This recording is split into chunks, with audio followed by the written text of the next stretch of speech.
De acuerdo. Ustedes van a leer la Biblia, nunca podrán encontrar, o sea, el Nuevo Testamento, nunca van a encontrar en algún momento donde se dice que Jesús confesó a las personas. Eso nunca van a encontrar. Pero lo que podrán encontrar, la primera mención de la confesión es con Juan Bautista, que hizo un apelo para la conversión. ¿Se acuerdan de esto? No, yo no me acuerdo exactamente el pasaje de la Biblia en que Juan Bautista se le invita a las personas, mira, hay que convertirse porque los tiempos están, los tiempos se acercan y necesitamos a la conversión. Remisión de pecados, sino que era una, no era una penitencia en la manera como lo hicimos hoy, era una penitencia de preparación para la venida de Jesús, porque Juan Bautista es la persona que estaba preparando la venida de Jesús. Así que les invitó, o sea, invitaba a las comunidades para que se prepararan para este profeta en su tiempo. Jesús era considerado un profeta que se venía a sus comunidades. Entonces es decir que la primera vez en la primera comunidad cristiana que se nombra la cosa de la penitencia indirectamente es con Juan Bautista. Pero no es una penitencia como tal, es una llamada a la conversión. Prepárense, decía, ¿no? Sí, a la conversión. Entonces, es decir, ustedes me van a preguntar en qué momento empezó exactamente la cosa de la penitencia como tal, de la confesión como tal.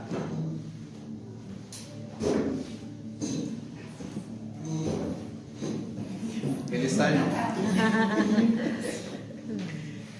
Entonces, las primeras comunidades cristianas eran comunidades que vivían con la esperanza de que el mundo se iba a acabar. Lo que llamaban la parucía. ¿Se dice la parucía? Paranoia. Paranoia, ¿se dice? Profecía, parucía es un término teológico que dice la venida de Cristo está cerca, muy pronto.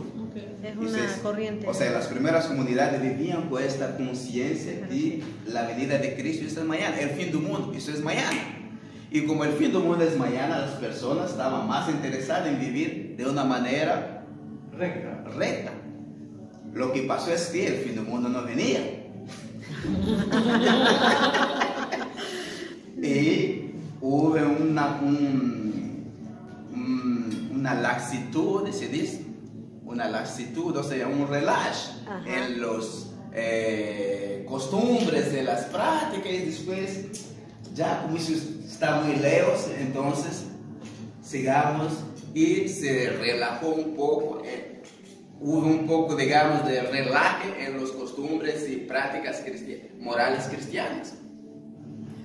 Y hubo una otra cosa que fue que las primeras comunidades cristianas eran pequeñas, pero con el Edicto de Milán, ustedes saben lo que es el Edicto de Milán, que es el emperador Constantino legalizó el cristianismo como la iglesia del Estado.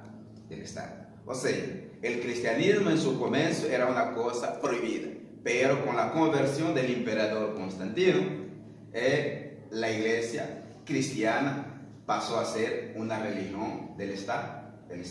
Se agradó, y como el nombre se agradó, lo que pasó es que se perdió el control de la disciplina. O sea, es más fácil controlar un pequeño grupo que controlar un gran grupo. Y el número se alargó, y lo que pasó es que comenzaron a adoptar costumbres que no eran muy cristianas, que no eran necesariamente católicos. Ustedes se acuerdan que en las cartas de Pablo le llama atención a las comunidades. Ustedes, oí decir que en sus comunidades hay prácticas que no son muy recomendables. Y era normal porque hizo empezar a tener comunidades muy grandes. Y entonces, ¿cómo si iba a resolver el problema del perdón del pecado? Porque el bautismo era la primera institución penitencial de las primeras comunidades cristianas. O sea, cuando uno recibía el bautismo era el señal de que pasaba de una vida para otra, prepararse para la venida cercana de Jesús, o sea, la venida pronta de Jesús. Pero como Jesús tardaba a llegar, entonces la cuestión fue que Jesús no llega. ¿Y qué hicimos con los pecados que se cometen entre la espera y el momento actual? El bautismo era un sacramento, o sea, no era sacramento, era una institución para preparar a las personas a la próxima venida de Jesús. Como Jesús no venía, entonces había que encontrar una otra manera de remeter los pecados que se cometían entre la venida de Jesús y la espera. Así es que se encontró la posibilidad, o sea, una posibilidad, digamos, una segunda posibilidad penitencial, que fue la penitencia no sé cuál es la traducción en español, no reiterada, es repetitiva. No repetida, o sea, a partir del siglo V se impuso en la iglesia del occidente una costumbre que, el bautizo era para eliminar los pecados que uno había cometido desde su infancia hasta un momento de su vida de adulto. Pero la nueva penitencia sería para que se le perdonen los pecados que uno ha cometido después del bautismo. ¿Eso se entiende? Sí. Entonces, los pecados cometidos después del bautismo tendrían una manera de ser, digamos, confesados, con una penitencia que se recibía una vez en la vida. Lo que llamamos la penitencia no reiterada, o sea, no repetida. Uno le hace una vez y después no tiene más derecho de hacerlo. Y eso estamos hablando del siglo V.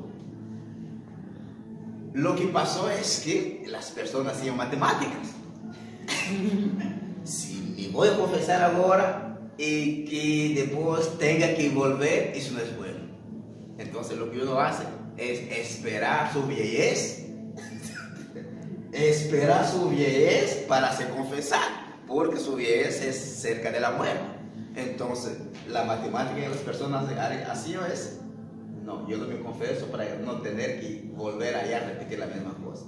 Yo espero hasta que me quede una cierta edad, después voy allá a confesar, me aseguro que es cerquita de mi muerte, ahí voy a confesar y ya. Y después salvo. y claro, esa es la mentalidad. Entonces las personas hacían ese tipo de cálculo matemático. Pero esto creó un cierto vicio en la manera de entender la confesión. Entonces, una cierta tendencia de la iglesia en este entonces inventó un otro tipo de confesión que se llamó confesión tarifada, como se llama, monnaie en francés. Indulgencia. Pagada, la confesión pagada. Lo que era la confesión pagada era que uno podía pagar para la remisión de sus pecados. Si usted es tan pecador y quiere que sus pecados se limpien, entonces tenía que pagar. O sea que los ricos podían claro, así es que los ricos pedían a ciertas personas: mira, yo te pago y tú vas a confesar los pecados para mí. Eso se pasaba. O sea, los ricos que tenían dinero se le pagaban a las personas: mira, está aquí la plata, vaya allá y confiesa los pecados en mi lugar. Eso sí pasó. Y más, había de las llamadas indulgencias. Indulgencias. Lo que son las indulgencias era que uno podía pagar misas, por ejemplo, la práctica de las misas, las misas pagas. Y eso viene de allá. Que era cuando uno se iba a confesar, el padre tenía su lista de reparación. De precios. Sí, de precios. Y ahí, pecado X, adulterio, ok. Ahí está. Apostasia, así se llamaba. Apostasía. Apostasía. Era cuando los cristianos le negaban su fe. Como era la cristianidad, o sea, el cristianismo en una cierta época de este entonces era prohibido, entonces los que negaban la fe, eso constituía un pecado grave. Entonces, la apostasía, la poligamía, que más me falta un pecado que es el matar, el adulterio. Okay. Sí. Eran los 3 pecados de la lista que estaban encima. Uno cometía esos pecados y tenía que pagar caro por eso. Y había tantas soluciones en esta lista que se llama penitencial. O se le mandaba a uno a hacer una peregrinación. Ahí empezó la práctica de las peregrinaciones. Entonces el padre decía, mira, ustedes con ese tipo de pecado, el próximo año tienes que ir a Fátima, a Lourdes y a Guadalupe. Guadalupe. Era una penitencia que se le imponía a las personas. Tenías que hacer eso. Es verdad que eso crió algunos vicios, que a ciertos padres, a ciertos sacerdotes se les tocaba decir, mira, ¿ustedes cuántas tierras tienen? Y yo tengo 5 tierras. Entonces, los 2 hectáreas que tienes pasan para la comunidad. ¿Ustedes cuántas tierras tienen? No, yo tengo 6 tierras, entonces las 3 pasan para la iglesia. Y les cuento con mucha dolor y pesar que la iglesia europea se enriqueció con esto.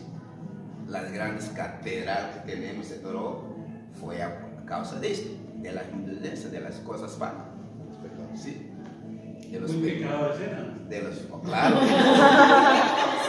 Cada ladrillo un pecado. Claro. Pero esto causó una reacción en este entonces que fue lo que se llamó allá las confesiones regulares. Con la lasitud que hubo en las prácticas morales, los monasterios siguieron teniendo una vida, digamos, penitencial muy regular.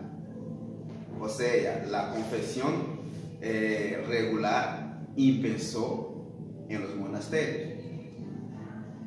Les cuento que entre nosotros los religiosos, hasta hace 20 años había lo que llamaban en francés de capítulos de culpas.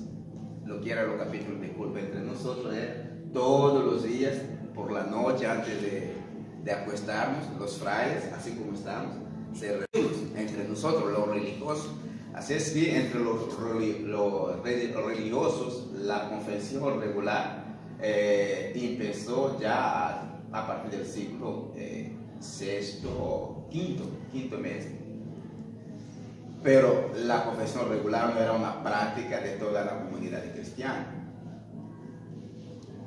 No era una práctica de toda la comunidad cristiana. La confesión regular, es decir, la recomendación que las personas se confesaran una vez. ¿Ustedes se acuerdan? ¿Cuál es la recomendación de la Iglesia Católica? Que una persona se confiesa al menos una vez al año por la Pascua de la Resurrección. Esa es la recomendación. ¿Por qué esta recomendación? Es para contrapor, o sea, para eliminar las malas prácticas que se habían adquirido a partir de la confesión. Vale.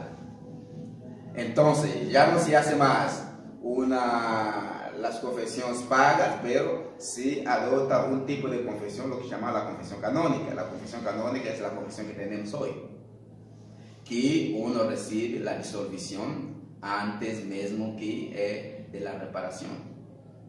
O antes era que cuando uno primero confesaba, después iba a reparar su cosa, después volvía para que reciba la absolución. Pero con la confesión canónica, eso se acabó y se implantó la práctica de la absolución antes de la reparación. ¿Se entiende hasta ahí? Ok. Y el Vaticano II quiso hacer entender a la comunidad cristiana católica, mira, esta confesión no es confesión por confesión. La confesión tiene su valor moral y tiene su valor espiritual. Para que se haga una buena confesión, lo que es necesario. Repetimiento. Examen de conciencia. Eso, ahí repetimos la catequesis que tuvimos hace. El examen de conciencia. Arrepentirse. ¿En serio el arrepentimiento? Los católicos, vamos, por favor. Examen de conciencia. Reconocimiento del pecado, reconocer que yo... Pues ese examen de conciencia, ahí examinar la conciencia de reconocer. No volver a pecar. Eso es como... ¿Ustedes no se confesan, por favor? Ok, Yo hay confieso. examen de conciencia.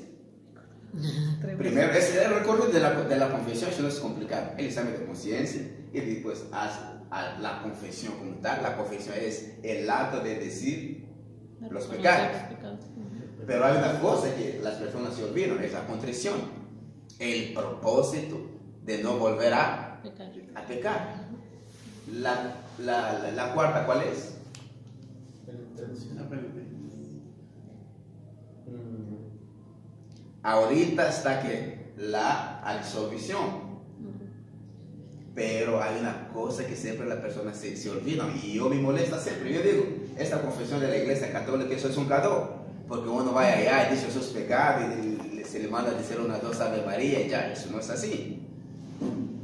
Nosotros los cristianos olvidamos la tercera cosa que es más importante, la cuarta cosa que es más importante, la reparación. No volver a pecar. No, la reparación es eso. Usted le rodea su cena, su bolsa y me voy a confesar al padre, mira, a mí se me tocó robar la bolsa de Azucena.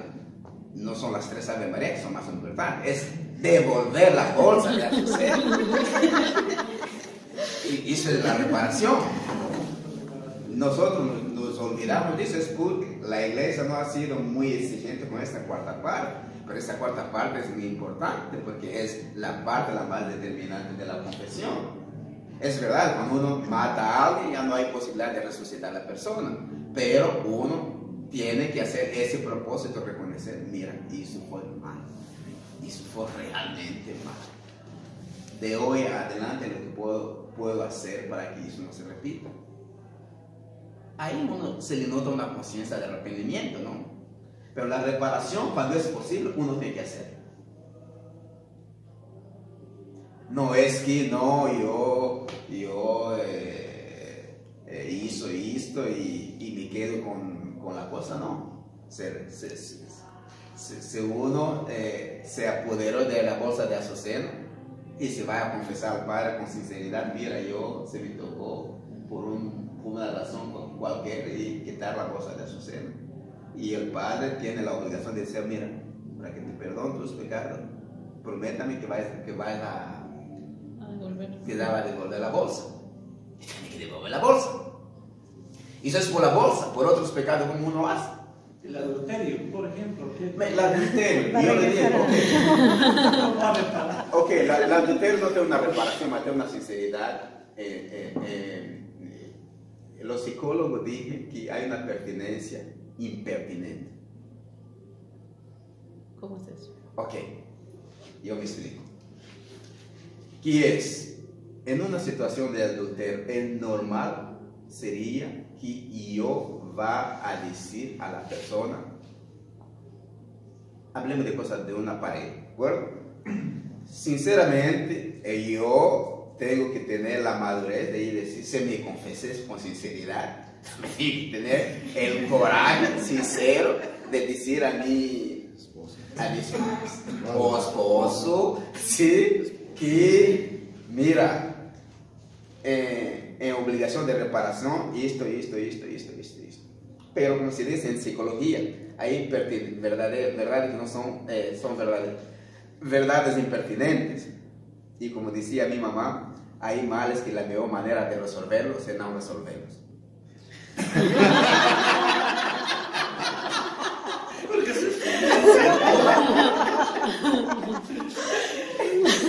Y yo me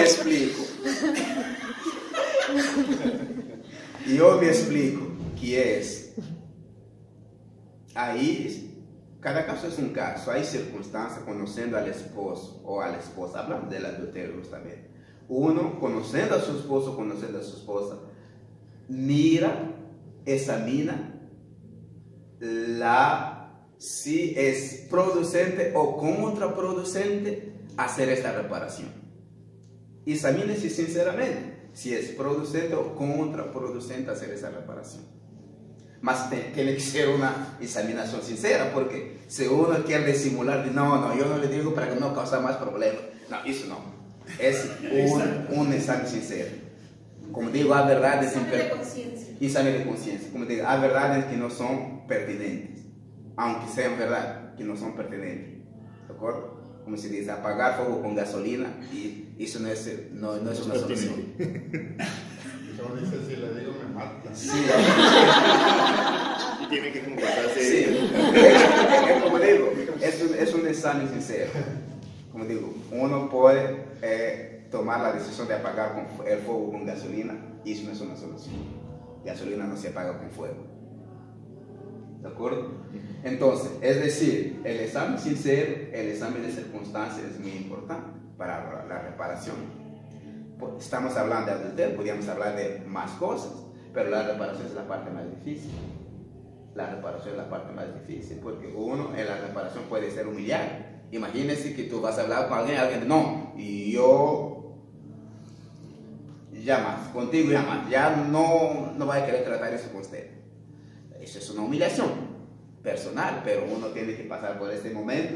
Si la persona no está dispuesta o predispuesta a recibir nuestro pedido de excusas, entonces uno delante de Dios, mira, yo intenté todo lo posible y la persona de otro lado no está predispuesta. Pero una cosa muy importante que es cuando uno hace una reparación, tiene que preparar lo que llamamos el terreno espiritual de esta reparación y rezar por esto. Uno no vaya a decir cosas porque que reparar la cosa, uno tiene que hacer un recorrido espiritual y rezar por esto y pedir a Dios que esté delante de tu voz, que esté delante de tus pasos, cuando digas la cosa que tienes que decir. Es una posición muy espiritual, no es una decisión, no, ahorita voy a reparar la cosa, no, eso no es así. Azucena ya me está diciendo que el tiempo se está terminando. Leonel, una última pregunta.